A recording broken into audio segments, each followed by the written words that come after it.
Two 16-year-olds and a 17-year-old in the squad, a 2-0 away lead completely against the run of play, and a Paul Nardi penalty save. At half-time, Julian Stefan's exceptionally young Queen's Park Rangers side had looked on track for a shock Carabao Cup win over Plymouth. But 9 minutes into the second half, the Pilgrims had pulled level, and with 12 minutes to go, young striker Owen Aseni completed his brace and the home side's comeback. I'm Connor, aka Hoopsa. I cover all things QPR, and in this match reaction, I'm going to be discussing all of the major talking points from Plymouth Argyle 3, Rangers 2. Don't forget to hit like and subscribe, and let's dive straight in.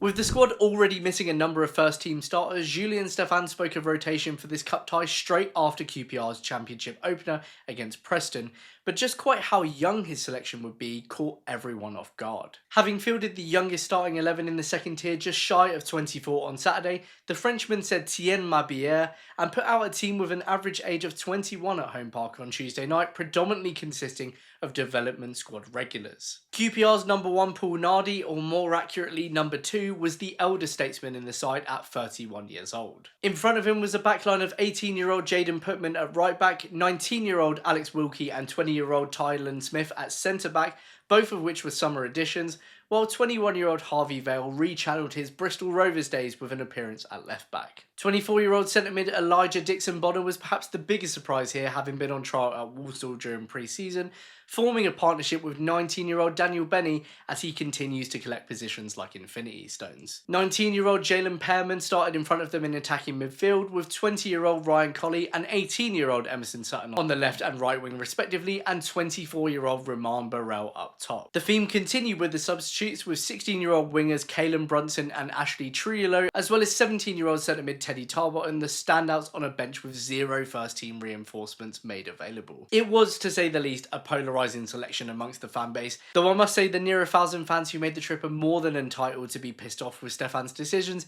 given the effort they made and money they spent to be there on a Tuesday night. Now, usually I'm all for going as strong as possible, especially given Rangers often end up losing the next league game they sacrificed any semblance of a cup run for anyway. In this case though, given there was absolutely no guarantee with QPR's cup record that we would have done anything even if we put out our strongest 11, and the absolute shocking fitness of our first team at such an early stage of the season, I wasn't overly surprised, and I was quietly intrigued to see if some of these promising young prospects would take their chances. Now, given Argyle ended the match with 30 shots to our 6, this young R side's weathering of Plymouth's attack in the first half was admirable, and the fact that we went into the break 2 up was quite frankly bizarre. The home side set the tone early, Joseph Hatch putting the ball over the bar from 6 yards out just 2 minutes in, and Jamie Patterson shooting just over the top right corner 5 minutes later after a dodgy foul from Dixon-Bonner. There were a couple of initial tiny glimpses from Rangers. Ryan Colley's pass to Emerson Sutton could have sent him clean into the box for an early shot at goal, but was poorly weighted, as was his next contribution on 9 minutes. Plymouth kept on creating chances but couldn't quite find the quality they needed to take the lead. Tylan Smith, an early standout in the Rangers backline, did well to block Cornell Shue's shot and head the next cross away before Jamie Patterson shot way over the crossbar. Colley collected loose balls 3 times in the first 20 minutes alone, but mishit a promising through ball to Burrell that could have sent the energetic forward clean through. On 21 minutes though, QPR took an unlikely lead against the run of play, and both Colley and Burrell were involved. It started with Vale working the ball out to Colley on the left, who cut inside and moved the ball centrally to Dixon-Bonner. In honesty, he'd had a poor game until this point, and given Rangers are looking to offload him, I didn't really see the point of him taking the place of a player that will still be here. But to his credit, he floated in a great ball to Burrell at the right post, with the striker's strong header initially saved, but happily tapped in by Benny. QPR had finally found the moment of quality they had so far struggled to put together, but when Burrell tripped Tegan Finn in our area 4 minutes later, it didn't look like it was going to last for long. That was, of course, until Nardi pulled off some unlikely heroics, brilliantly saving Patterson's shot from the spot in his bottom right corner and putting a tick firmly against his name for his detractors, even if he was off his line. Now Burrell, whose work rate and pressing had honestly been very impressive until that moment, set straight about making things right with an explosive counter run, attempting to put Sutton clean in, but his chip in the area was blocked. It was again business as usual from Plymouth from here. Shooks heading high over the bar just after the half-an-hour mark, and Bradley Ibrahim shooting way over from the edge of the box 8 minutes later, after Sutton earned himself a needless yellow card for pulling back Brendan Sarpong Wiridu. Burrell then nearly doubled our lead on 40 minutes, driving into the box and pulling his shot just wide of the left post, but it was Colley who claimed that honour 7 minutes later with a superb rising back post header from Vale's inch-perfect post corner cross. Another surprise given Colley had been pretty sloppy up until that point. Having had 75% possession and 16 shots, Tom Cleverley's side must have felt pretty begrudged at the break. But that wouldn't take long to get over because just like last weekend, it took our opposition just 3 minutes to get themselves back into the game in the second half. Stefan made 2 changes at the break, Laurent Thaler replacing Sutton and Kean Dillon tracing places with Burrell. And unfortunately, with the removal of both of these starters, the outcome of this second half was inevitable. Without Burrell's pace, energy and general hustling of the backline in particular, the Rangers' defence now had zero respite from the Argyle onslaught, which meant when Sarpong Wiridu capitalised on poor marking and a flapping Paul Nardi by turning the third of 3 consecutive headers into our net, this young QPR side had no response. Now unfortunately for Nardi, if the penalty save had been a tick against his name, this goal was the first of 3 red crosses. And Plymouth's equaliser on 54 minutes, the epitome of his key weakness in his inability to catch or punch crosses, was the second. Now in fairness, Ayman Benarou should never have been able to send in the cross from the left that he did, but when a ball like that is put into the box, you expect your keeper to either claim it or at the very least make himself big to put off the attacker. Instead, Nardi watched and sheepishly followed the ball as Owen Aseni stabbed it in at the back post. I felt for this young side. They'd sustained a lot of pressure to take an unlikely double advantage, but there was just no coming back from this at this point. Amazingly, when that initial 10-minute pressure cooled off for a few moments, there was a chance when Vale sent in another perfectly weighted ball to Colley from a free kick, but the forward sent potentially an easier chance than his goal wide of the right post. It was the chance to score because soon after, Plymouth set about finding the winner,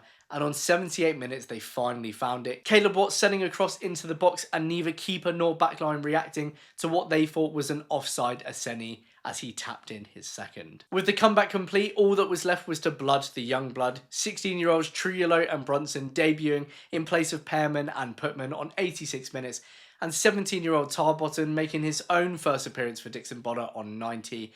A trio of players so young, they couldn't even wear the club's betting sponsor on their kit.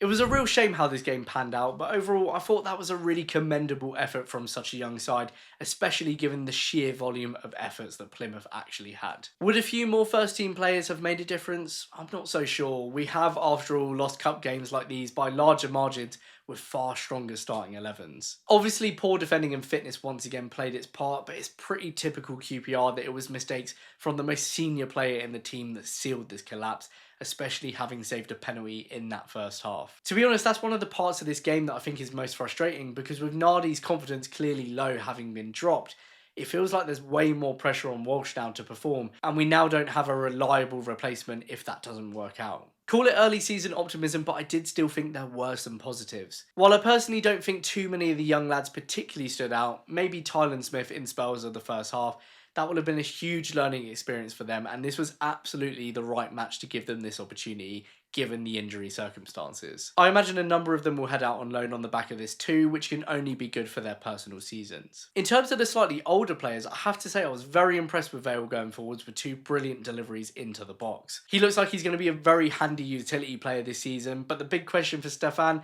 will be where he fits him into the first team, because you absolutely want him supplying whoever's up top as much as possible. On that topic, Burrell also passed the sight test once again. His pace and work rate traits we've not had up top for years, and with Richard Kone surprisingly through the door as well, we're looking at a completely different type of strike force for the season ahead. So anyway, over to you. What did you make of this choice of squad, performance and full-time result?